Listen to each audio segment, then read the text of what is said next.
starting to raise awareness for it, because it is a very hard subject for some people, and it's nice for people to know that there's other people out trying to help them get through something that shouldn't even be happening in the first place.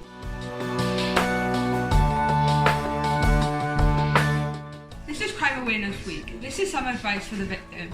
Try to write down as many details for the incident as you can, such as the date, time and descriptions of anyone who was involved. If a vehicle is involved, try to remember the model, the colour and the registration number. Look after yourself. You may find it difficult to be on your own and need your friends or family around you.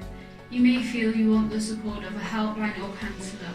If you need support, you can contact Brent Police on 101 or 999 in an emergency. Connect Brent 0300 123 2133 or 2Vision or via their website www.reportit.org.uk.